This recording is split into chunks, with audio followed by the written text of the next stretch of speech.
Hola, soy Espido Freire, soy escritora desde hace más de 2 décadas y creo firmemente que lo que ahora nos explica se encuentra en el pasado.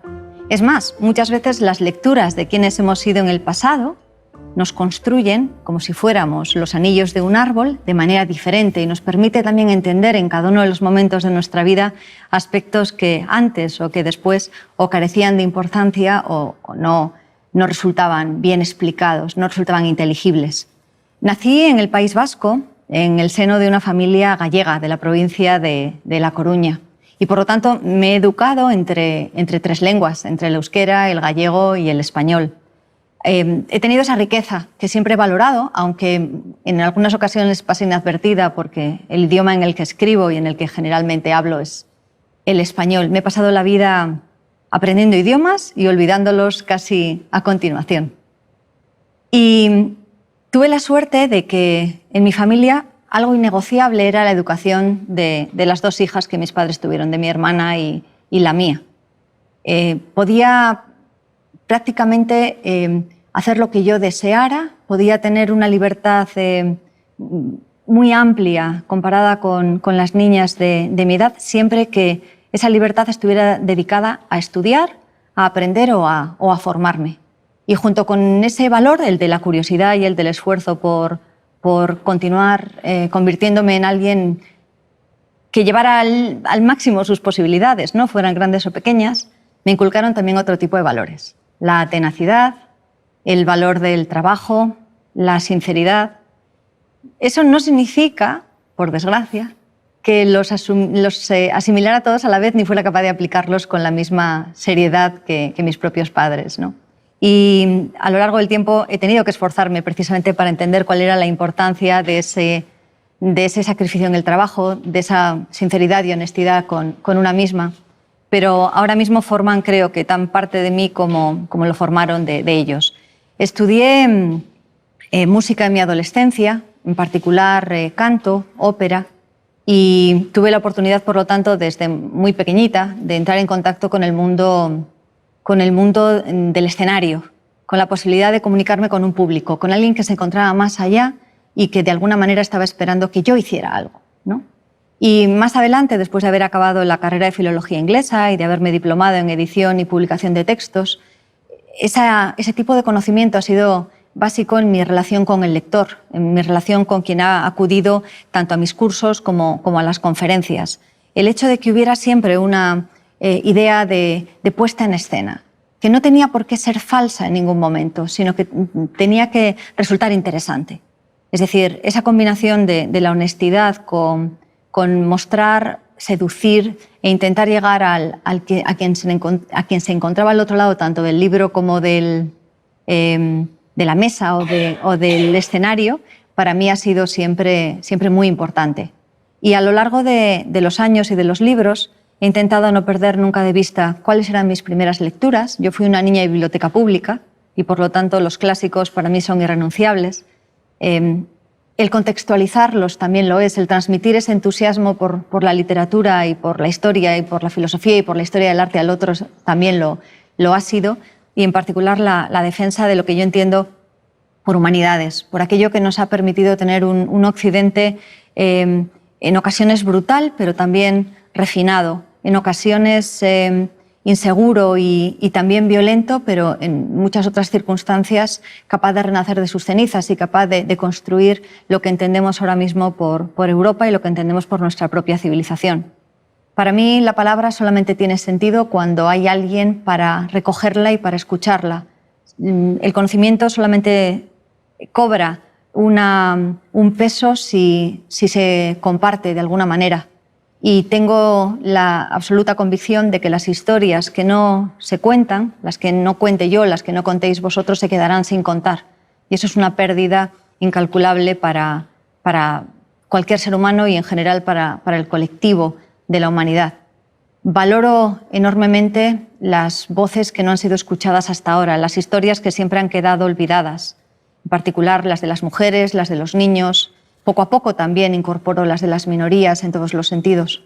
Me interesa hablar del lado oscuro del ser humano, quizás porque siempre he tenido muy presente que en mí habitaba esa otra gemela oscura que de una forma o de otra sombreaba cuál era mi propia figura pública, la propia figura que presentaban los demás.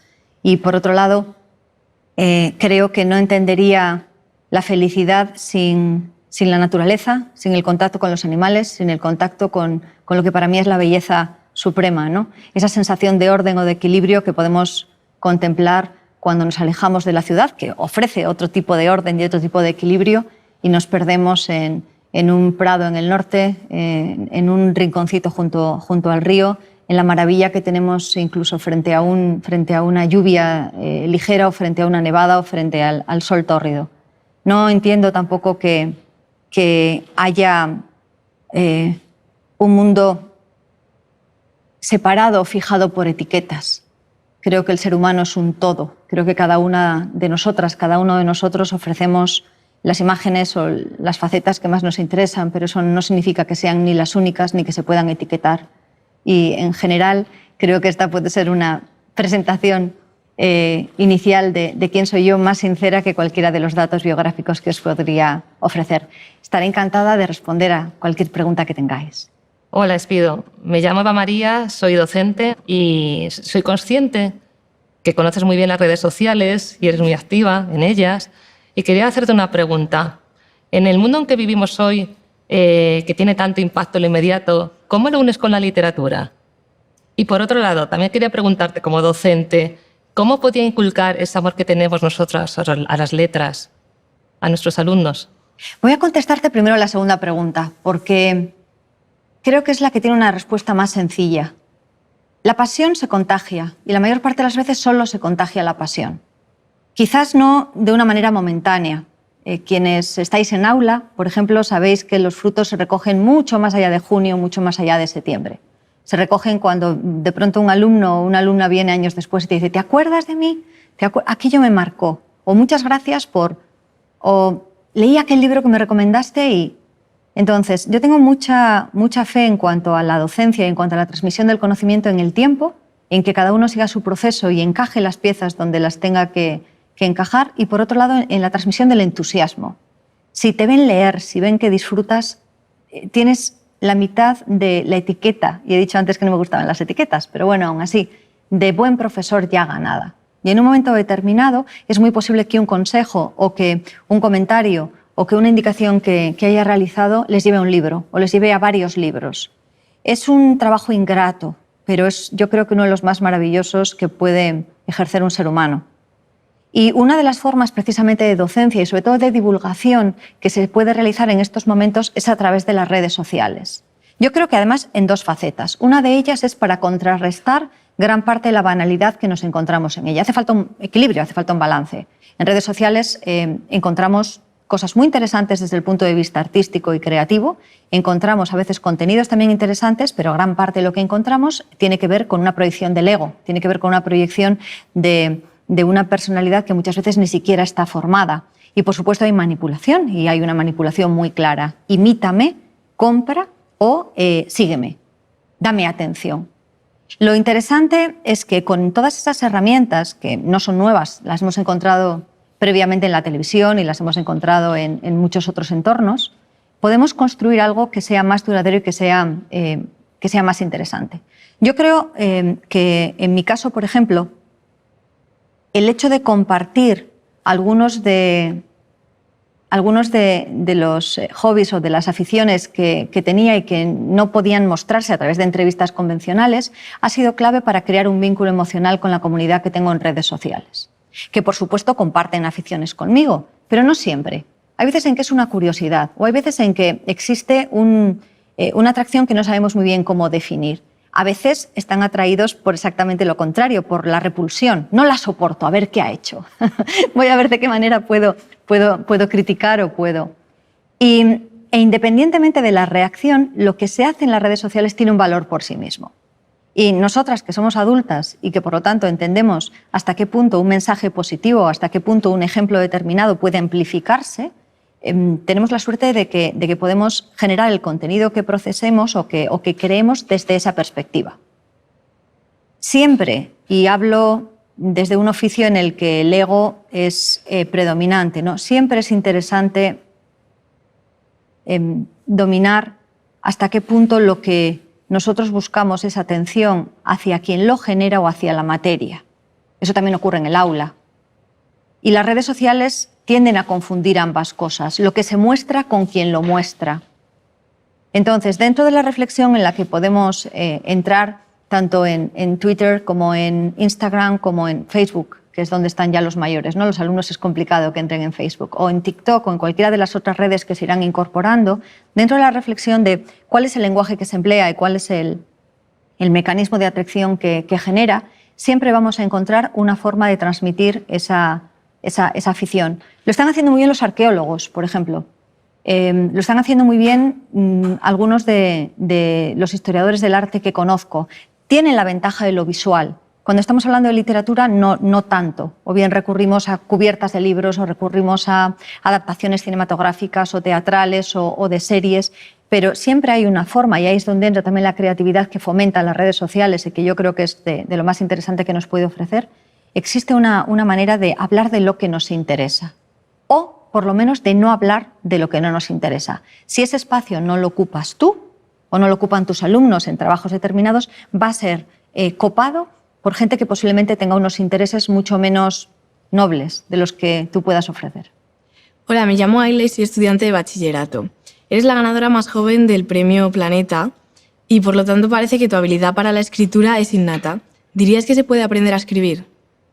No solo lo diría, es que estoy convencida, porque cualidades innatas es un término muy abstracto y yo creo que también muy idealizado.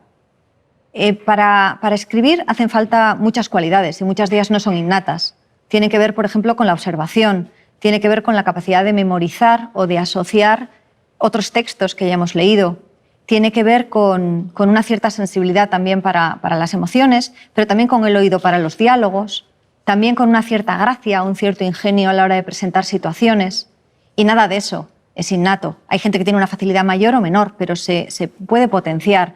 De hecho, la literatura, sobre todo cuando hablamos de narrativa, cuando hablamos de novela, es uno de los pocos artes, de las pocas disciplinas que mejoran con la edad, que permiten que la madurez se incorpore a la obra y la maticen, o la amplíen, o la profundicen.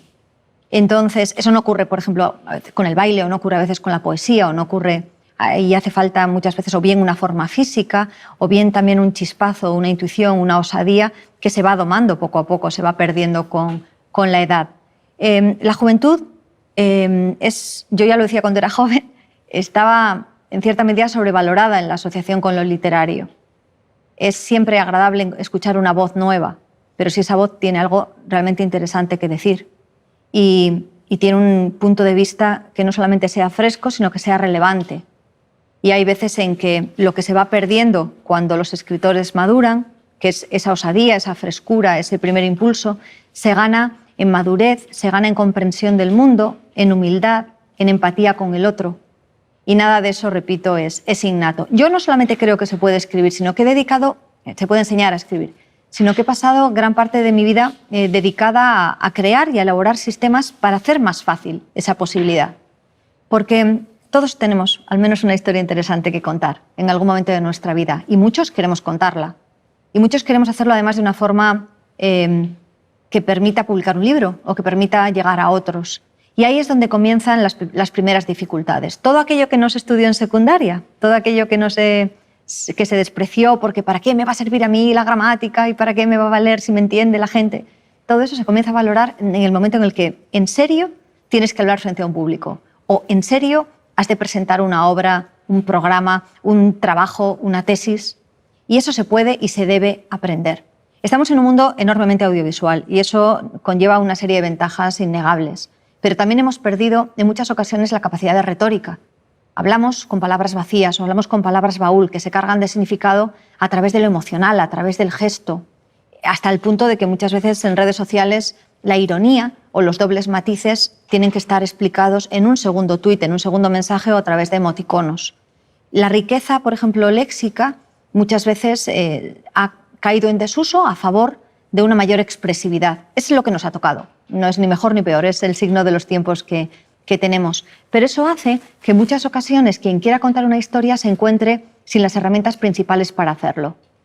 Y por lo tanto nos encontramos con que la propia forma de narrar en los últimos 20 o 25 años ha cambiado de una forma notable y que cada vez hay más gente que es consciente de que su historia tiene valor y que quiere contarla, pero que no sabe cómo usar un narrador o que no sabe cómo estructurar una trama o que lo hace de una forma intuitiva después de haber visto muchos contenidos, también audiovisuales, sobre todo, de hecho, audiovisuales, y por lo tanto lo que ofrece es casi una novela que es un guión y no una novela como tal. Entonces lo que yo intento a través de la enseñanza de creación literaria es precisamente compensar todo eso. Matizar y acrecentar lo que ya traen esos alumnos, su bagaje vital, su curiosidad, su estilo, su originalidad, y a partir de ahí incorporar teoría de la literatura, literatura comparada, redacción, la posibilidad de volver a contar una y otra vez la misma historia hasta que el resultado final sea el óptimo, sea el que les deje más satisfechos. Y me gusta tanto hacer eso que intento que solamente se lleve a cabo en cursos de duración breve, para nunca perder esa chispa, para que a lo largo de 20 o 25 horas pueda transmitir lo mejor con el entusiasmo. Y a partir de ahí no queda más remedio que dejar a esos autores o autoras incipientes solitos, porque es un oficio que se desarrolla en soledad, en estudio, en silencio y muchas veces también en una educación en la propia frustración. Pero sí, el aprendizaje que la mayor parte de los autores llevaron a cabo con prueba de error y en solitario ahora se puede acelerar y yo creo enormemente en ello. Hola, Espido. Me llamo Paloma y soy psicóloga clínica. Bueno, que he trabajado muchos años, pero sigo siendo psicóloga clínica, aunque ya esté jubilada.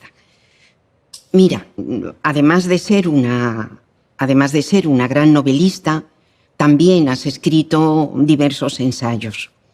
Por ejemplo, en tu obra El primer amor, exploras este sentimiento en los cuentos infantiles. Mi pregunta es, Espiro, ¿qué nos dicen los cuentos sobre el amor? Qué interesante que esa pregunta provenga de una psicóloga clínica. Encantada de saludarte y de hablar contigo. Yo sí de algún terreno ajeno a mi oficio he aprendido ha sido precisamente de la psicología y también de la psiquiatría. Para mí, la novela contiene una serie, y el relato, es decir, la narrativa de ficción, ¿no? Contiene una serie de mensajes y de enseñanzas a través de la metáfora y a través del tiempo que vamos absorbiendo de una forma casi inconsciente. Pero el ensayo, que es un género que me apasiona y en el que he trabajado mucho, no nos andamos con esas sutilidades. Es decir, nos enseña y nos indica directamente cuál es la tesis, cuál es la antítesis y cuál es la conclusión. Entonces, en ese libro de análisis de cuentos del que tú hablas, Primer amor, que después fue seguido por Los malos del cuento, fusiono ambas tendencias. Por un lado, recojo cuáles son las enseñanzas ocultas que a través de los cuentos populares, de las leyendas y de las sagas nos han llegado, y por otro lado lo descifro de una forma lo más clara posible. ¿Por qué escojo El primer amor y por qué escojo los cuentos de hadas? Porque gran parte de nuestro imaginario colectivo respecto al amor no proviene del entorno, no proviene de las relaciones familiares de nuestros padres, o provienen del ideario, de la imaginación que una sociedad determinada ha proyectado a través de las historias. Y muchas de esas historias son ejemplarizantes, nos indican qué hacer y qué no, quién es premiado y quién resulta castigado. Lo interesante de los cuentos maravillosos o de los cuentos de hadas tradicionales es que la mayor parte de ellos tienen un origen oral, por lo tanto son antiquísimos, mucho más antiguos de lo que nos podemos imaginar, tienen literalmente miles de años. Y se siguen contando en algunas ocasiones modificados o endulzados, pero casi sin cambios. Porque la sociedad no había cambiado tanto como para que las historias cambiaran, y las historias cambian muy lentamente. Por eso una de las cosas que más nos sorprende escuchar es el tiempo que tienen los refranes, por ejemplo, y cómo continúan clavando, y los aforismos, cómo continúan clavando esa psicología humana. Los cuentos son aforismos extendidos.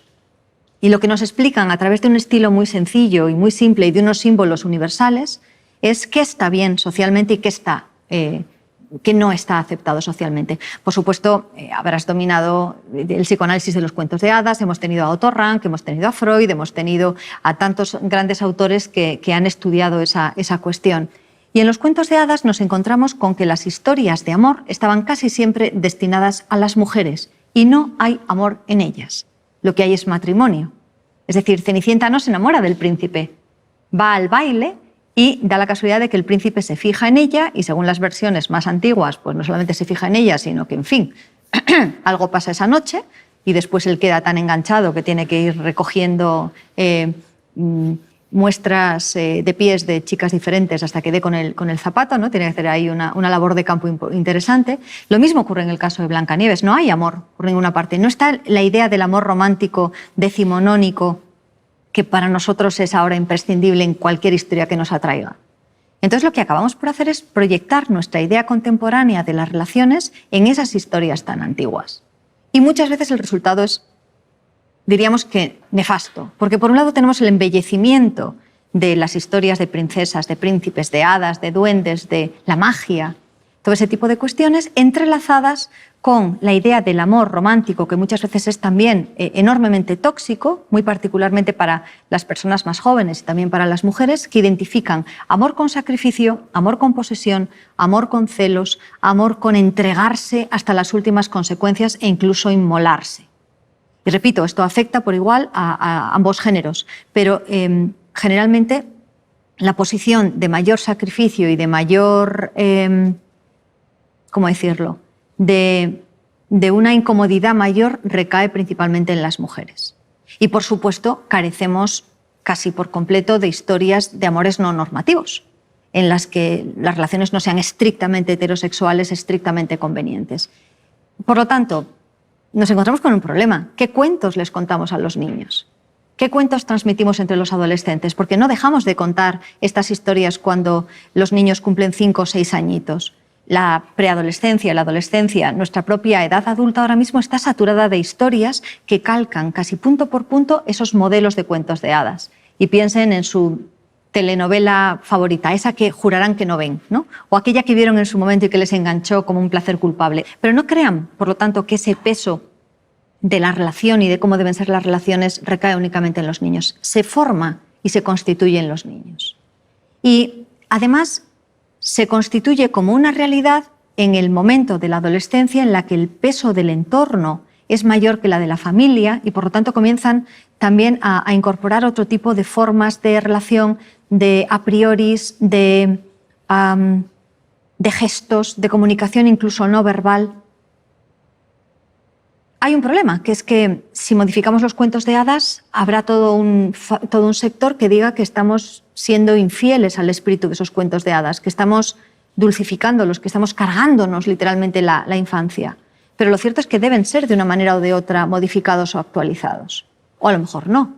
A lo mejor tienen que ser explicados como fueron y para lo que fueron. Y a su vez combinar eso con nuevas historias que puedan servirnos, posiblemente no tengan el mismo peso, pero sí estarán más adecuadas, puedan servirnos para los nuevos tiempos.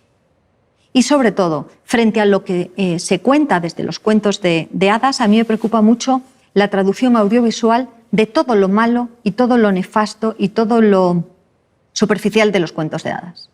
El amor convertido únicamente en atracción física, el amor reservado únicamente a los jóvenes y a los hermosos, el amor que transforma y modifica incluso el cuerpo y el aspecto de una chica, convirtiendo a un patito feo en un hermoso cisne, ¿no? La idea de que por amor hay que aguantar cualquier cosa y hay que llegar al sacrificio último, incluso el de la propia vida, o el de la propia autoestima, que es otra forma también de renuncia a la vida, ¿no?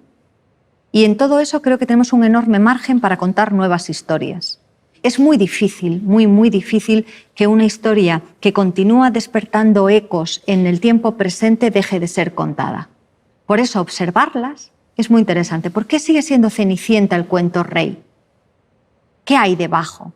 Realmente continuamos vendiendo esa idea, además es enormemente rentable, ¿no? Vendiendo esa idea de que un bonito vestido en una noche de baile nos puede conseguir el amor perfecto. Y qué poco glamuroso es hablar de entendimiento, de conocimiento, de empatía, de compatibilidad, de compañía, de cuidado. ¿Qué adolescente quiere ir a hablar de eso? ¿No? Cuando está la pasión, está la aventura, está lo insalvable, ¿no? Están los enemigos que se interponen en nuestras relaciones, están los celos, está todo aquello que crea drama y que crea una situación que solamente podrá ser solventada con el amor. Ya, pero es que no, el amor no es la solución para todo, por desgracia, y sobre todo determinados tipos de amor mejor tenerlos lejos. Hola, Espido, me llamo Cristina y soy profesora de lengua y literatura. Hemos hablado de feminismo, hemos hablado de amor y yo sé que tú eres especialista en una escritora que es referente en estos temas, Jane Austen. Me gustaría preguntarte qué tiene de especial esta autora para ti. Lo cierto es que Jane Austen es una de mis autoras favoritas, pero no necesariamente mi autora favorita. Me costaría mucho hacer un ranking. Se encuentra, y además es que ese ranking va oscilando, va cambiando ligeramente según leemos más, conocemos más o nuestra experiencia nos hace a esa autora más o menos cercana. Y hay algunas autoras que están, perdonad la cursilería, muy cercanas a mi corazón. Y ahí destacaría Virginia Woolf, las Bronte, las tres, aunque principalmente Emily y Anne, Jane Austen, Fernán Caballero, Carolina Coronado, George Sand, Emilia Pardo Bazán, Concepción Arenal, Rosalía de Castro, Sor Juana Inés de la Cruz, Teresa de Jesús, y podría continuar, ¿no? Con algunas que no son estrictamente autoras literarias, como por ejemplo Olivia Sabuco, pero todas ellas, por ejemplo, y me dejo muchísimas más, Silvia Plath, como veis, todas intensitas, o sea, menos Jane, que es la excepción y que fue la que tuvo una vida más normal y más alejada del drama del que hablábamos antes. Todas ellas fueron mujeres con una pasión y con una vida fuera de lo común. Y por eso Jane es tan interesante, porque desde su vida de una pequeña burguesa en Inglaterra, a finales del siglo XVIII, ella nace en 1775, ¿no? Y muere muy joven, muere apenas cumplidos los 40, en el otro siglo en el que el romanticismo ya ha marcado de una forma indeleble las relaciones humanas, la literatura, el avance. Bueno, pues esa mujer que escribe desde su casa, literalmente desde una mesita pequeña, muchas veces en los ratos libres que le dejaba otro tipo de trabajos, logra 6 de las mejores novelas de la historia de la literatura. Su obra no es muy extensa, consta de esas 6 grandes obras y luego obra menor y mucha obra de juventud, y por lo tanto es fácil leerla y es fácil conocerla en cierta profundidad. Si nos vamos a Galdós costaría un poco más y costaría, de hecho, entender a Jane Austen cuesta toda una vida, ¿no? Jane además cuenta con una enorme ventaja, es enormemente conocida, pero muy mal interpretada. Es decir, la mayor parte de las veces sus adaptaciones televisivas la han convertido en una autora de conocimiento masivo, pero la atención del lector o del espectador se ha centrado en la relación amorosa, en el romance, en la historia entre una chica que tiene que llevar a cabo una novela de aprendizaje y el premio, que es el matrimonio. Sin embargo, si rascas mínimamente, y como profesora de lengua y literatura lo harás, empezamos a encontrar muchas otras cosas menos contemporáneas, pero mucho más modernas. Es decir, no tenemos que olvidar que el siglo XIX le pasó por encima a Jane Austen. Por lo tanto, toda la interpretación romántica de su obra es la que durante mucho tiempo ha perdurado. De hecho, hay gente que dice, Jane Austen, ¿qué es romántica? Y yo siempre estoy, no, es georgiana, no, es de la regencia, no, estamos hablando de otro sistema de valores. Para ellos, el amor tal y como lo entiende Shelley o Mary Shelley o Byron o cualquiera de los autores de la época, era algo muy sospechoso, era algo que despertaba enormes recelos, y son contemporáneos, son estrictamente contemporáneos. Entonces, lo que es interesante de Jane Austen no es tanto la relación amorosa, que también, sino la idea de la dignidad del individuo, la idea del valor que asigna a cada una de sus protagonistas, y el ojo tan refinado y tan agudo que tenía para los defectos. Los personajes buenos, positivos de Jane Austen casi no han envejecido, pero los que no han envejecido un día son los mezquinos. Todos tenemos el cuñado insoportable que describe Jane Austen. Todos tenemos el vecino que dices, Dios mío, no, que no me lo cruce, y te lo cruzas. Todos tenemos el tío pesado, la metementodo que está intentando arreglarte la vida cuando no. Todo eso lo define dentro de una comunidad humana muy, muy pequeñita, como era en la que ella vivía en Steventon primero y luego en Chawton y en Bath. Lo define con tan precisión que nos permite hablar de sátira, por supuesto, pero también de psicología del individuo como pocas veces ha marcado una novela. No hay idealización, no hay globos rosas flotando en un espacio infinito, no hay estrellitas que nos calientan el corazón cuando vemos al ser humano, al chico que nos gusta. Lo que vemos muchas veces es un arrogante que nos trata mal. Y eso es precisamente lo que nos vincula a él. Tengo que demostrarle que no soy tan estúpida como él piensa. O lo que encontramos es un error por habernos fiado de consejos bien intencionados, pero erróneos y que ha destrozado nuestra vida. O lo que encontramos es una situación de pobreza o de necesidad que va a condicionar toda nuestra vida futura. Entonces, Jane Austen admite esa lectura del romance, esa lectura centrada en las relaciones humanas, pero nos permite también un análisis del momento en el que se estaba viviendo, nos permite unas voces femeninas interesantísimas, ¿no?, en las que encontramos muchas veces una visión más adecuada a nuestras necesidades de la que luego otras autoras más contemporáneas van a ofrecer, y sobre todo un mensaje enormemente positivo sobre el ser humano. Y se acaba esas novelas con una sonrisa. Yo tengo la sensación, de todas maneras, de que la mitad de las claves que nos da Jane Austen están mal interpretadas y que en la actualidad podemos ver que es mucho más corrosiva y que es mucho más revolucionaria de lo que pensábamos hace tan siquiera unos años. Pero puede que sea nuestra mirada, puede que sea nuestra interpretación, puede que lo que necesitemos ver ahora en Jane Austen sea precisamente eso. Los clásicos lo son, y ya os he dicho antes que estaba enamorada de los clásicos, lo son porque su mensaje no envejece. Se puede enmascarar, se puede en algunos casos olvidar, pero continúa siendo el que necesitamos cuando nos levantamos por la mañana y sentimos que la vida nos pasa por encima, o la que necesitamos escuchar frente a un consejo amoroso o frente a la pérdida de un ser querido. Los clásicos nos cuentan que el ser humano siempre ha sido como es ahora, pero siempre ha sido diferente a como ahora es. Y ese equilibrio entre cómo somos ahora y cómo eran antes está salvado por la metáfora, por el lenguaje y por la frase adecuada. Y cuando todo eso se une, lo que tenemos es una obra de arte que va a perdurar mucho, mucho tiempo para nuestro goce, ¿no? Y que incluso aunque se traduzca o incluso aunque se tenga que adaptar porque el lenguaje haya envejecido, continuará manteniendo íntegro su mensaje. Y en Jane lo que tenemos es ingenio, diversión, compasión, un análisis feroz de la hipocresía y una visión de alguien muy inteligente que nos trata a nosotros como a lectores inteligentes. ¿Qué más se puede pedir? Hola, Espido. Me llamo Laura y a mí me gustaría preguntarte por un tema del que hablas en tu trabajo, tanto en los ensayos como a través de tus personajes, y que también te ha afectado de manera personal la salud mental. Sí. Bueno, ¿y a quién no? Por desgracia, no solamente la salud mental, sino el bienestar mental es un tema que nos hace sufrir enormemente a un porcentaje importante de la población y que por suerte tiene un remedio, o que por suerte en la mayor parte de los casos puede atenuarse o puede tratarse. Yo tengo una característica que hay que tomarla como esa gemela buena y esa gemela mala, ¿no? Esa gemela luminosa y oscura. Esa característica es que tiendo a sentir las cosas sin control. Y la parte positiva de esa impulsividad, de esa entrega a la emoción, además muy matizada por un pensamiento constante y muchas veces un pensamiento que no sabía cómo parar o cómo sabía dominar, la parte positiva es el disfrute.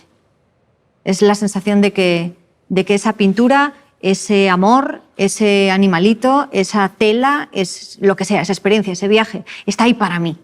Y lo disfruto enormemente. Y además creo que me ha permitido una sensibilidad muy adecuada para mi trabajo, ¿no? me involucro con la gente, es decir, tiendo a que no haya paredes ni una separación entre los otros, el mundo y yo misma. Y nací así, vengo de serie, ¿qué se le va a hacer? Entonces hay una parte enormemente negativa en todo eso, que es que al no haber límites, tampoco soy capaz, o no he sido capaz durante muchos años, de separar el dolor ajeno del mío. Por lo tanto, todo me afectaba de una manera extrema. Tampoco era capaz de distinguir qué era importante de qué no lo era. Todo tenía el mismo valor. Y por otro lado, esa forma de ser me ha convertido en alguien en muchas ocasiones muy vulnerable para otros, porque esa transparencia hace que seas fácil de manipular. Y también, por otro lado, en alguien con enormes altibajos emocionales, que ha tenido que lidiar precisamente con la pena extrema, con la alegría de una manera enorme, ¿no? Desbordada. Y me imagino que muchos de vosotros os sentiréis ahora identificados con lo que yo estoy diciendo, porque la mayor parte de nosotros, sobre todo cuando somos niños o adolescentes, sentimos eso, sentimos las emociones en oleadas, casi como si fuera algo imparable. El problema viene ahí cuando no incorporamos recursos suficientes como para disfrutar únicamente de lo positivo y para relativizar cuál es la parte negativa de ese carácter. Entonces, en mi caso, cuando tuve conciencia de que eso me daba problemas, coincidió con la preadolescencia y la adolescencia, coincidió con un momento en el que estaba muy involucrada con la música, estaba en un mundo de adultos y no sabía muy bien cómo manejarme entre esos dos mundos. No sabía cómo gestionar todo el sistema de valores adultos, muchas veces centrados en la apariencia, en la hipocresía, en la competitividad, siendo todavía una niña y con los valores que a mí me habían inculcado de niña, que tenían que ver con la obediencia, con fiarme de los mayores, Es decir, ese choque para mí fue muy importante y no supe cómo solventarlo bien. Y además lo que hizo fue potenciar enormemente la autoexigencia. A mí me parecía que ser exigente estaba bien, principalmente porque compensaba mis accesos de vagancia, ¿no? A mí me ha costado mucho ser constante, me ha costado mucho mantenerme sin demasiados picos en cómo trabajaba. Era la típica que lo dejaba todo para el final. No lo hagáis. Era la típica que se prometía que para el siguiente curso todo lo llevaría o todo lo haría o que acabaría un trabajo. Pues no. Y claro, el problema llega en que cuando con todo eso, con todo ese sistema de valores muy alterado, llega una gota que colma el vaso y esa gota tiene que ver con qué están opinando los demás sobre ti, con opiniones negativas, con críticas feroces, a veces injustas, otras veces justificadas, y con que la manera que yo tenía de procesar todo eso no era la adecuada. Y por lo tanto el resultado fue que desarrollé un trastorno de la alimentación. En un momento, finales de los años 80, en que no había la información que ahora existe frente a ello. Por lo tanto, yo me centré en lo visible, me centré en el cuerpo, me centré en mi lucha contra la imagen y en mis pensamientos enormemente negativos sobre quién era yo y sobre qué imagen me devolvía el espejo, sin darme cuenta que ese no era el problema principal, que mi problema, como el de las personas que sufren trastornos de la alimentación, radica en las emociones y radica en nuestros pensamientos, en nuestro sistema de valores también. Y cuando lo dejé atrás, no sin esfuerzo, no sin yo haber cambiado, como os digo, todas esas prioridades, sin haber llegado a la conclusión de quién era yo de verdad y en quién me quería convertir, di por cerrada esa página. Me pareció que ya había aprendido de mí todo lo que tenía que aprender, ¿no? En torno a los 20 años aproximadamente. Y además me comprometía, mientras pudiera, ayudar a los demás. Por eso, unos años después, publiqué primero Cuando comer es un infierno, después Quería volar, después La vida frente al espejo. Había un interés ahí. Era que lo que yo había sufrido sirviera para alguien. Ni siquiera para algo, para alguien, que tuviera un cierto valor, que permitiera al menos que alguien no pasara sin saber lo que le estaba ocurriendo como a mí me había ocurrido.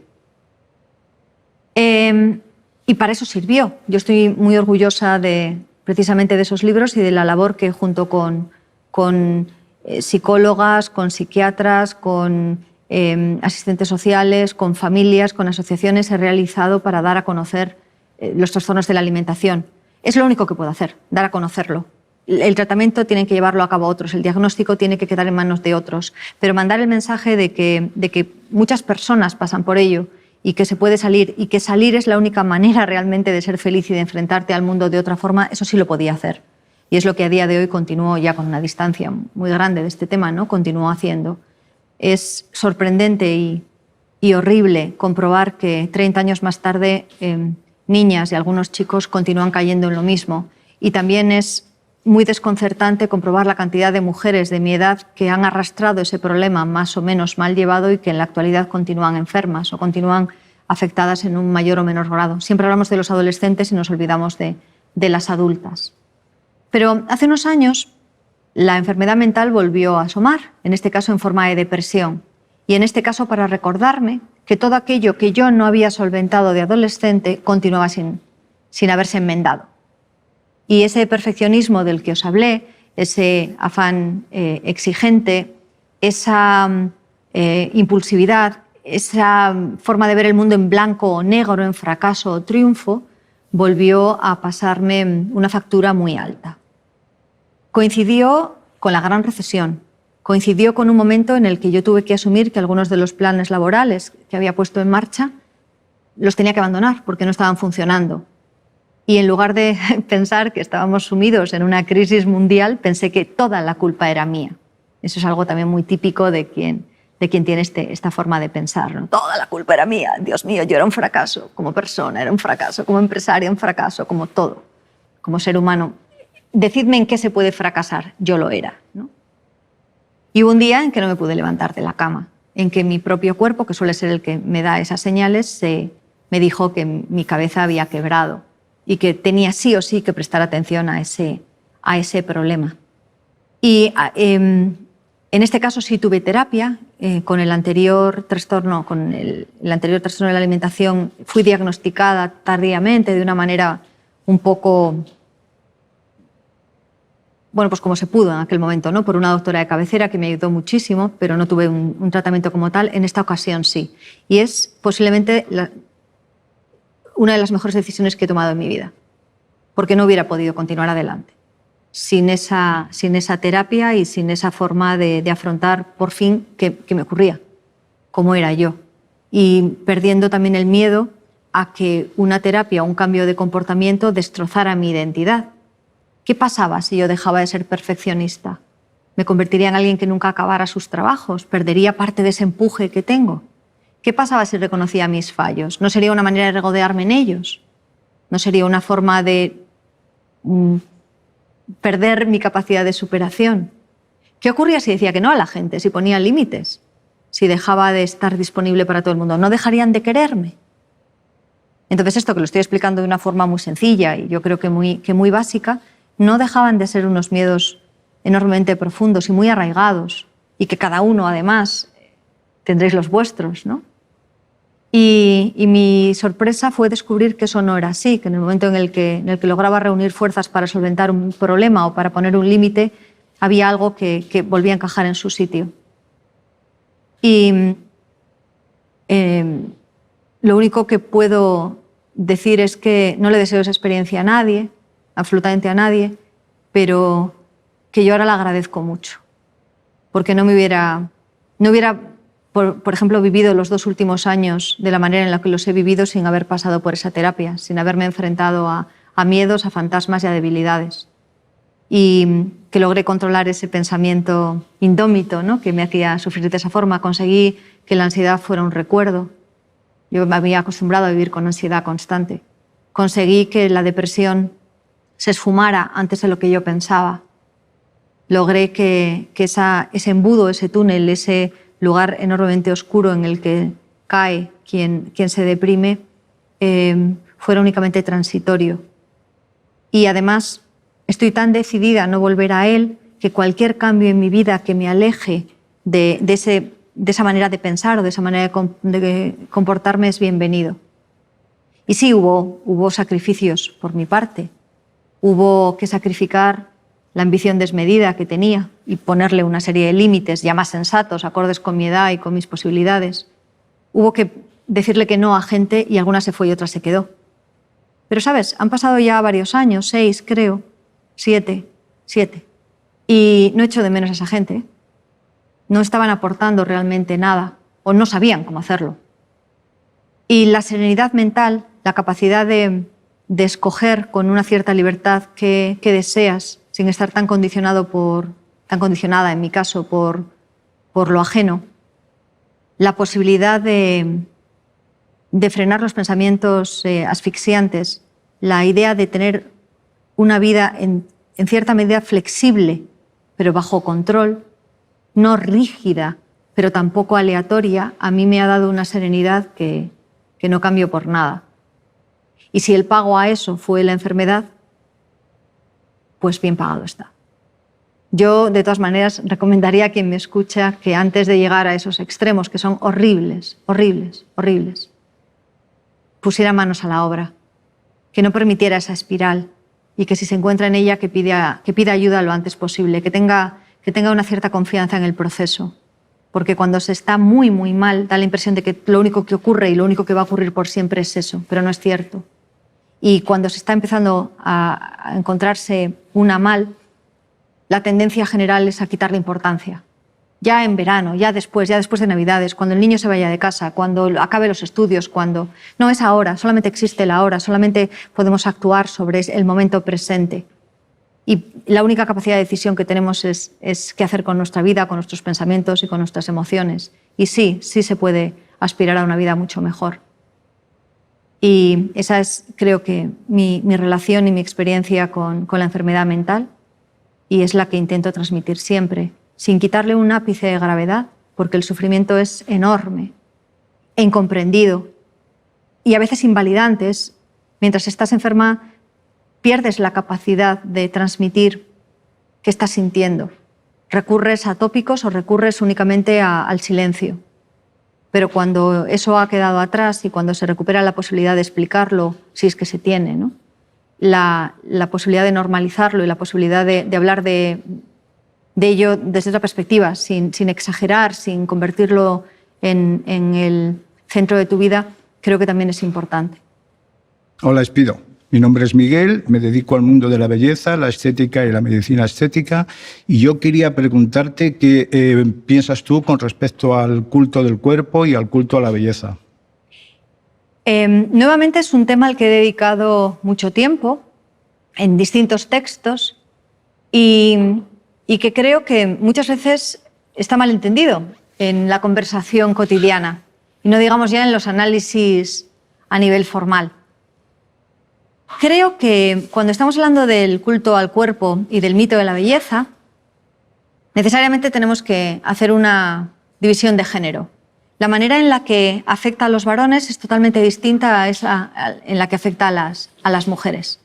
Son presiones diferentes, existen ambas, y de hecho el incremento de la vigorexia, por ejemplo, o de la ortorexia o de los comedores compulsivos está afectando en gran medida a los varones, pero también es cierto que el canon de belleza que se ha aplicado a los hombres ha sufrido muchos menos cambios a lo largo de la historia que el que hemos tenido que adaptar las mujeres, que incluso en el transcurso de nuestra existencia hemos vivido varios.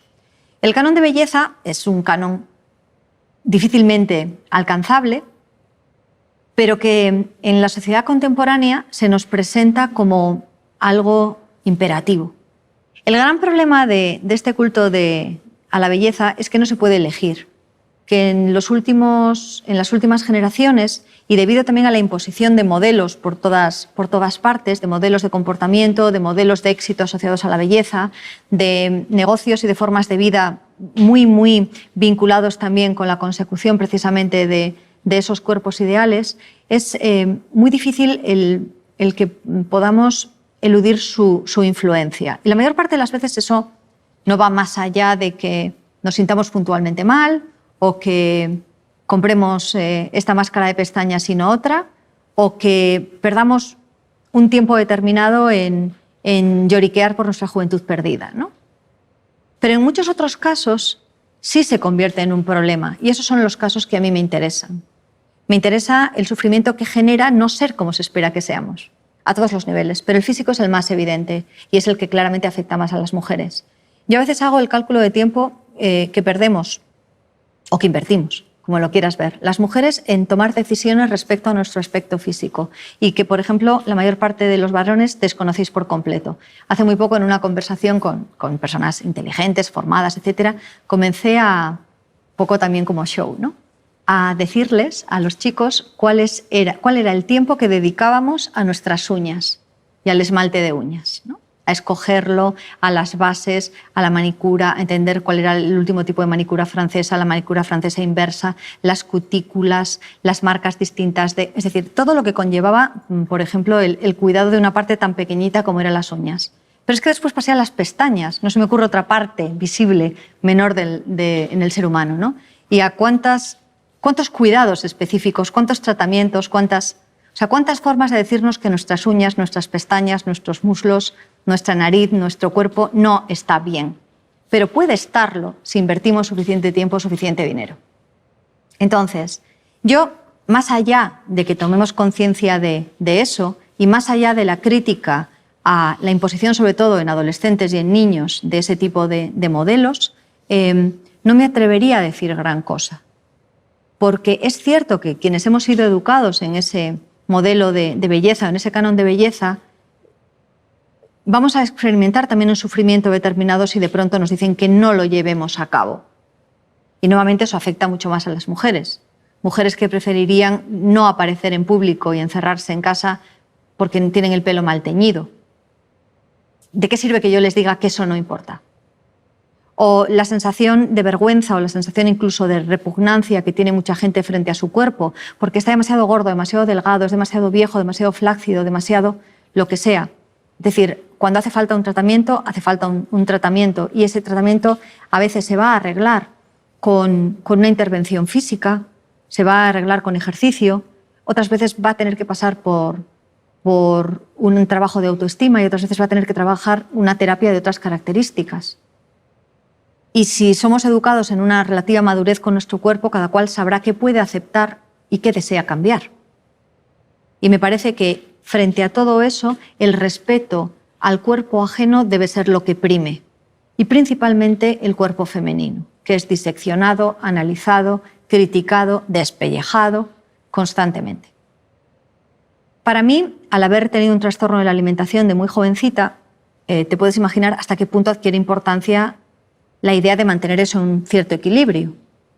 Y la idea de envejecer, por ejemplo, me libera mucho, porque me da la impresión de que llegará un momento, más pronto que tarde, en que la preocupación que se me ha inoculado acerca de mi propio físico deje de tener importancia.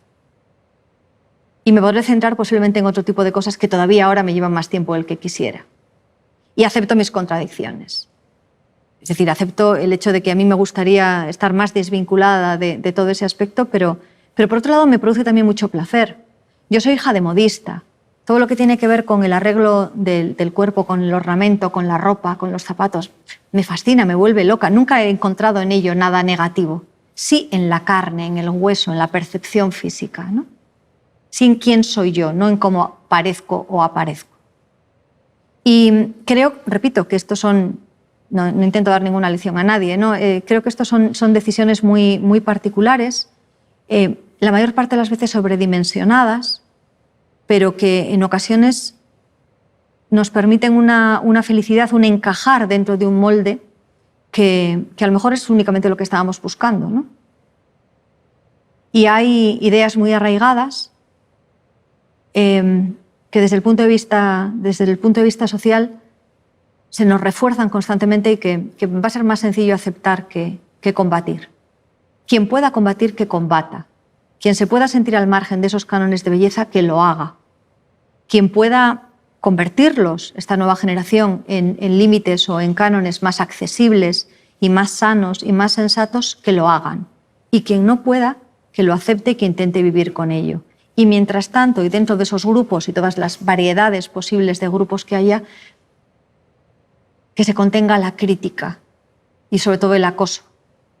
y sobre todo, como digo, esa especie de malsano ingenio que a veces aplicamos al aspecto físico, a la ropa, al envejecimiento, a la mala foto, al adelgazamiento, a la ganancia de kilos de otras personas. Dejemos de meternos con otros por su aspecto físico. Si no podemos decir algo bonito, algo agradable, porque hay que hablar. Eso no educa el criterio. Lo que hace precisamente es generar malestar, incomodidad, inseguridades. ¿Y a quién le interesa generar eso? La pregunta es evidente, ¿no? ¿A quién puede sacar provecho de ello? La forma más fácil de humillar a un niño o a una niña es decirle que su rasgo más sobresaliente, las orejas, las gafas, los kilos, el acné, lo que sea, eso son ellos. Y qué lejos estamos de imaginar cómo a veces una palabra amable o una frase hiriente puede condicionar la vida de alguien, ¿no? Hablo de niños, pero no solamente de adultos. No sé cómo lo vivís vosotros, pero para mí las frases hirientes se quedan mucho más tiempo en mi cabeza, cobran una importancia mucho mayor que las frases bonitas o que las frases halagadoras. Pasa el día y el resto se desdibuja, pero en mi cabeza sigue quedando el pues ñe, ¿no? ¿Y por qué si sabemos que son falsas? ¿O por qué si sabemos que provienen de una persona que no nos importa o que tiene intención de hacernos daño? Somos vulnerables. Y porque de alguna manera esa persona, de todo lo que ha dicho, ha atinado con algo que es una debilidad, que es algo que nos preocupa o que nos intriga, o que nos tiene acomplejados desde que éramos niños, ¿no? Entonces, hay que, creo yo, que ser más generosos con las diferencias, comenzando con las propias, con las que nosotros mismos vivimos, y a partir de ahí ser lo más felices posible con lo que nos ha tocado. Hola, Espido, me llamo Laura y a mí me gustaría saber, tú que has resultado ser una escritora exitosa, ¿qué es para ti el éxito? Uy, el éxito es una percepción muy subjetiva y además muy poco duradera. El éxito dura una noche, dura unas semanas y a partir de ahí se comienza a convertir en una rutina. Y la mayor parte de las veces, además, una rutina que debe ser superada frente a los demás o frente a nosotros mismos. Cuando se me dice que es que yo tuve éxito muy pronto, se refieren básicamente a que gané el Premio Planeta, un premio importante, y que entonces tenía unos tintes quizás más literarios que hoy día, con 25 años, lo cual para un escritor, para una escritora, es muy pronto, hasta el punto de que todavía continúa siendo la autora más joven que lo ha ganado. ¿Eso es un éxito? Sí y no. Es decir, en retrospectiva, yo lo veo como el inicio de la popularidad de mi carrera y un premio y una independencia económica que me ha permitido dedicarme a lo que yo he deseado. Conllevó muchos ataques personales. Conllevó nuevamente el eco de entrar en un mundo de adultos siendo yo jovencita, poco preparada. No pasó nada, pero ese eco estaba ahí. Conllevó que mucha gente todavía no me la haya perdonado. Todavía hace poco me decía un chico de mi edad: es que claro, yo vi que tú lo ganabas y ¿dónde estaba yo? Y te odié mucho. Y obviamente se le habrá pasado ya el odio, ¿no? Pero esa sensación de haberle arrebatado a alguien algo que tú no querías arrebatarle, ¿no? Es complicada. Las expectativas. ¿Qué vas a hacer después? Yo tenía ya escritas varias obras, con lo cual ese camino estaba más o menos trazado, pero no era la primera vez en la que un premio con esa visibilidad hundía la carrera de un autor. Y yo no quería un premio. Yo lo que quería era ser escritora, quería ganarme la vida siendo escritora. Si un premio relevante truncaba eso, ¿de qué había servido, ¿no? Y luego había otro riesgo, estaba el riesgo de que se me fuera la cabeza, de que yo me convirtiera en alguien engreído, vanidoso, egoísta, a lo mejor ya lo era, pero en alguien más todavía, ¿no? En alguien que no tuviera la capacidad de conservar a sus amigas o sus contactos, alguien perdido, desconectado del mundo, porque el año siguiente a ese premio en concreto estás absolutamente centrada en la promoción de esa obra, en viajes. Lo puedes ver de la otra manera. También me permitió visitar Latinoamérica y acudir a otros viajes y ser traducida a unos idiomas que de otra manera nunca lo hubiera encontrado. Pero, ¿entiendes, no? Hay una ambivalencia importante en esa idea de éxito, que si no se explica, mucha gente no ve. Poco tiempo más tarde murió mi abuelo. Yo tuve que tomar, él llegó a ver que yo había publicado, pero mi abuela, la que yo adoraba, no. Tenía mucha fe en ello, pero no. Entonces, para mí es inseparable aquel premio de la muerte de mi abuelo José María. Supuso también el cambio vital. Todo lo que yo había estado trabajando como aficionada hasta ese momento ya era una profesional, no podía volver atrás. Para mí tengo un recuerdo mayor del logro cuando publiqué la primera novela, 2 años antes, por ejemplo. Eso para mí sí fue un éxito. Y después, lo curioso es que no puedes volver a publicar por primera vez, no puedes volver a ganar un premio de esas características por primera vez.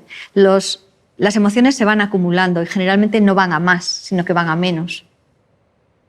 Entonces, la idea de éxito hacia el exterior o éxito hacia la percepción íntima creo que es muy diferente. Y creo también que varía enormemente con nuestra edad, con nuestra madurez. Ahora, el hecho de ser muy visible, me da igual en qué, en televisión, en redes sociales, en cualquier aspecto, está considerado como una prueba de éxito. Quienes tenemos cierta edad no nos parece que sea un motivo generalmente para alegrarse, ¿no? Vemos la exposición, vemos la falta de privacidad, vemos el precio que se paga por ello. Para muchos jóvenes, en cambio, está identificado el éxito con la visibilidad, con los seguidores, con la posibilidad de hacer negocios o de dedicarte a tu propio hobby. Yo creo que el éxito es un equilibrio complicado entre la satisfacción personal, que tampoco siempre es estable, ¿no? Entre el uso libre de tu tiempo, para mí es muy importante la independencia. Trabajo muy mal bajo jefes, de hecho no tengo jefes, y no trabajo particularmente bien en equipo, aunque soy capaz de hacerlo, ¿no? Es decir, mi independencia, mi tiempo es una señal de éxito, y la sensación de estar creando una obra, buena o mala, más duradera o menos, pero que estoy construyendo algo. Eso tiene que ver con el éxito y tiene que ver con dejar un legado. Sé que es una palabra muy pretenciosa, pero el hecho, por ejemplo, de tener alumnos, ¿no? En estos cursos de los que os he hablado, en el máster que dirijo, demás, estar dejando algo detrás. Nunca me ha interesado la maternidad, pero sí que me ha interesado esa idea de perdurabilidad, que en mi caso va a ser posiblemente a través de enseñanzas o a través... Me preocupa también, o me interesa, lo aplico al éxito, un cierto modelo de comportamiento. El que, no el impresionar a otros con mi comportamiento, sino el yo estar satisfecha con lo que a lo largo de ese día he llevado a cabo. Y desde luego tiene que ver con la estabilidad económica. Es decir, no soy tan hipócrita como para desligar la idea de éxito con la idea de vivir con una cierta comodidad. Me parece que todo el mundo debería tener derecho a ello, a olvidarse de preocupaciones económicas. Yo cuando las he tenido ha sido algo enormemente drenante, que ha supuesto un lastre en creatividad, en relaciones, en energía, y creo que el tener una cierta salud mental, un cierto equilibrio económico y un cierto tiempo para disfrutar de ello es un buen modelo de éxito. Hola, Espido. Soy Maite, soy profesora y bueno, tú también eres profesora de escritura y de creatividad. Te quería plantear 2 cuestiones. Una en torno a qué piensas tú que es la creatividad y luego, por otro lado, ¿qué nos podrías decir a los profesores de cómo podemos fomentar la creatividad en nuestros alumnos? Para mí la creatividad es hacer lo mismo de una forma diferente o intentarlo. Es decir, la creatividad muchas veces se asocia al resultado y no tiene por qué. Puede ser el proceso, puede ser la búsqueda, puede ser el camino, puede ser la investigación. Entonces, el hecho de que a un niño se le exija el mismo nivel de creatividad o de brillantez o de acabado que a un adulto es la mejor forma de acabar con esa creatividad.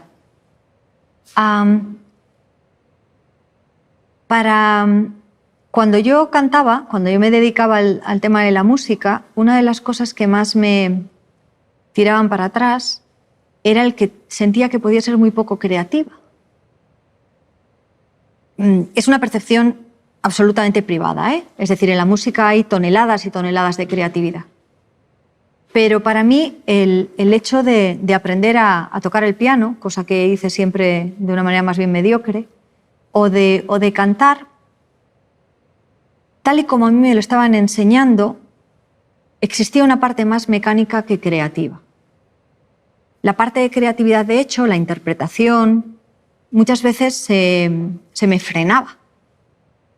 Me imagino que a favor de una mejor técnica, me imagino que para enseñarme y para formarme.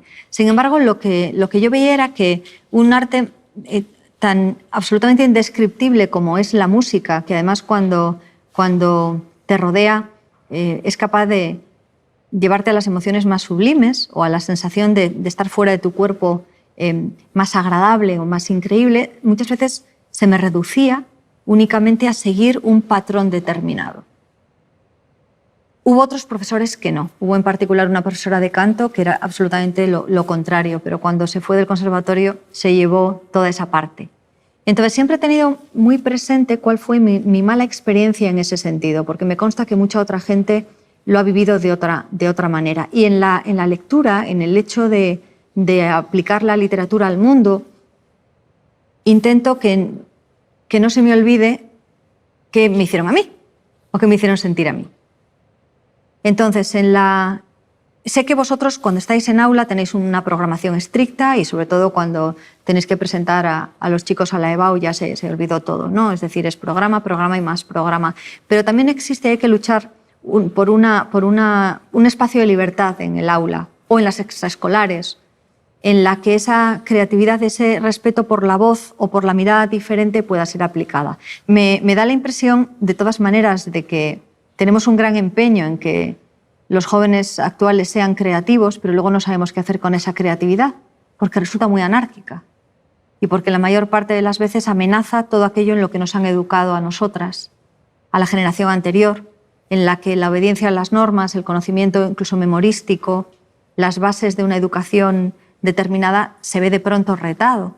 Encontrar ese equilibrio entre el conocimiento pasado, yo a veces lo echo de menos, ¿no? El conocimiento de lo ocurrido y las habilidades contemporáneas que tienen que manejar, creo que es el reto al que os tenéis que enfrentar dentro de vuestro oficio, porque hay otro problema que casi nadie contempla, que es la falta de medios que tenéis, la falta de tiempo, la confusión de sistemas educativos y la sobrecarga de trabajo puramente administrativo al que se ven sometidos ahora los profesores y que va en detrimento muchas veces de la formación, del conocimiento del alumno, incluso de la ilusión o de la energía con la que nos podemos dirigir a alguien en un aula. Entonces, si queremos que los alumnos sean creativos, deberíamos dotar precisamente a los profesores de esa tranquilidad mental. Pero claro, eso supone un cambio importante en el modelo educativo que creo que nadie está contemplando. Hay varias profesoras aquí, me corregiréis si me equivoco, ¿no? Me da la impresión de que se habla del ratio de aula, que se habla de la gamificación, que se habla de la incorporación de los chavales al mundo digital, pero pocas veces se ofrece un entorno en el que eso se puede llevar a cabo con un mínimo de coherencia. Y ahí es donde no os queda más remedio a vosotras que ser creativas. Ahora, ¿a costa de qué? Pues muchas veces de no poder dar toda la materia, muchas veces de encontrarnos con compañeros que lo ven de otra manera o incluso con directivos que lo ven de otra manera y que rápidamente ponen freno a eso. La creatividad es sospechosa y lo es porque la capacidad que tiene de cambio es irrefrenable. Y quien se sienta mínimamente inseguro, quien mire con sospecha a las nuevas generaciones, intentará siempre frenar esa creatividad, porque no se va a manifestar únicamente en la pintura, en la música, en el arte, en la literatura, se va a manifestar en la forma de protestar, en la manera de vestirse, fíjate qué pintas llevan, en la manera de amar, en la forma de expresar precisamente ese amor, en el uso del lenguaje, que tan reprobable a veces nos parece, pero que es único, es de ellos, es su etapa, es su fase, ya incorporarán otras. Y por lo tanto muchas veces llega el rechazo o la imposición de un modelo más acorde al nuestro que necesariamente van a repudiar. Para despertar esa otra creatividad asociada a valores o a formas de enseñanzas más convencionales o más cercanas a las que nosotros recibimos, ahí es donde hace falta no solamente creatividad, sino empatía. Y hace falta esa especie de intuición inmediata que se tiene en el aula, ¿no? de con qué grupo se va a poder llevar a cabo mejor, con qué individuo se va a poder llevar a cabo mejor. Ya lo he dicho antes, a mí me parece que la tarea educativa con niños, con adolescentes, es muy ingrata, muy poco reconocida, sigue estando mal pagada, sigue estando en ocasiones, al final de todo, en la consideración del sistema social que tenemos, pero es que es la más importante. Educar, transmitir el conocimiento, transmitir los valores, transmitir la experiencia, transmitir una forma de mirar al mundo, transmitirles la idea o reforzar, si la tenían ya en casa, ideas que nunca van a recibir en otro entorno. La escuela, los institutos, la universidad nos sirven como un elemento enormemente democratizante en cuanto a los distintos niveles de formación económicos, ideológicos con los que vienen los alumnos. Y por lo tanto esa necesidad de que queden incorporados, de que cada uno de ellos aporte desde el aula tanto como nosotros podemos enseñarles, es absolutamente básica. No estoy diciendo nada nuevo con eso, pero me parece que es importante el reforzarlo, porque muchas veces hablamos de en qué lugar nos encontramos en el ranking mundial en cuanto a fracaso escolar o en cuanto a por qué estamos fracasando con los chavales en una medida mayor que otros años. Bueno, pues primero porque estudian todos hasta una edad determinada. Después porque es importante atender debidamente a los de altas capacidades o a los que tienen capacidades diferentes o a los que se quedan... Es decir, tenemos que homogeneizar algo que es imposible de homogeneizar, que es la mente humana. Una mente en formación, una mente capaz de ser moldeada y frente a la que tenemos una enorme responsabilidad. Y si les frenamos ahí esa parte creativa, por molesta o por irritante o por a veces desesperante que resulte, flaco favor estamos haciendo a un futuro que ya es de ellos, que no es nuestro, ¿no? Que nosotras en muchos sentidos disfrutaremos y presenciaremos, pero que van a protagonizar las generaciones que son ahora pequeñitos o jóvenes. Y aparte de este alegato a la creatividad y a la enseñanza, os quiero dar todos los ánimos del mundo, porque me parece que os hacen falta. Hola, Espido. Yo te quería preguntar que tras toda una carrera dedicada a la literatura y a la lengua, ¿cuál es para ti el valor de la palabra? La palabra es el vehículo, en mi caso, del pensamiento y de la emoción. Por lo tanto, sería exagerado decir que lo es todo, pero es mucho. La palabra es la herramienta con la que transformamos ideas, con la que seducimos y con la que persuadimos, con la que convencemos y con la que a veces rectificamos. Es una herramienta de bálsamo y de consuelo, y también puede ser un arma que destruya a quien tenemos enfrente. La palabra nos sirve para construir no solamente textos, sino también realidades. Nos permite modificar el pasado y convertirlo en lo que no fue, o darle el lugar que no tuvo y que ahora debería tener. La palabra no solamente se cincela, no solamente se modifica a través de la gramática, a través de las construcciones nuevas que se van incorporando, sino que también envejece, y en ocasiones hay que rescatarla porque es esa especie de trasto que quedó inutilizado en el ático, pero que de pronto necesitamos. La palabra nos permite ordenar qué es lo que estamos sintiendo y compartirlo con los demás. La palabra nos permite en muchas ocasiones entender al otro de una manera que el gesto o la mirada nos había hecho que malinterpretáramos.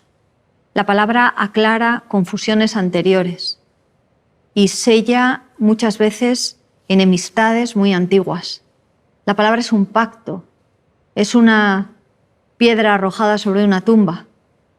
La palabra tiene un peso que muchas veces despreciamos, pero que todos entendemos. Y es mi materia de trabajo, es aquello con lo que cada día lucho, no lucho mucho, más bien esgrimo, ¿no? Y que me ha permitido a mí ser la que soy y trabajar de lo que trabajo. Por lo tanto, ¿qué valor no tiene para mí la palabra? Cuando constituye en gran medida todo aquello que para mí tiene sentido, todo aquello que ha generado el marco de mi vida, todo aquello que es civilizado, todo aquello que se puede medir, pesar, contrarrestar. y todo aquello en cierta medida que transforma lo abstracto, que es el pensamiento y la emoción, en lo concreto, que es una frase. Es aquello que me está permitiendo que tú y yo nos miremos y nos entendamos. Es la posibilidad de aprender un idioma y de multiplicarlo por muchos otros idiomas, y de leer el pensamiento de quien ya falleció, o de leer la historia de quien ya no se encuentra con nosotros y de transmitir las nuestras para el futuro. Es una llave, es un paraguas, es un escudo, es una navaja multiusos y es una flor que se abre lentamente justo en el momento en el que necesitamos ver algo bello. Hola, Espido, soy Rodrigo, soy alumno de primero de bachillerato y bueno, debido a tu gran recorrido y experiencia recolectada, ¿podrías aconsejar o hacer alguna recomendación a todas aquellas personas que quieran dedicarse al mundo de la literatura? Un consejo para alguien que quiera ser escritor. Eso es complicado porque una cosa es ser escritor y otra es lograr publicar. Y una cosa no siempre va seguida por la otra. Para mí es importantísimo el que se formen, el que tengan lecturas, el que no se fíen únicamente de su propia intuición y de que han visto muchísimas series, muchísimas películas y han leído 4 cosas. Es decir, a escribir se aprende escribiendo, pero sobre todo se aprende pensando y leyendo.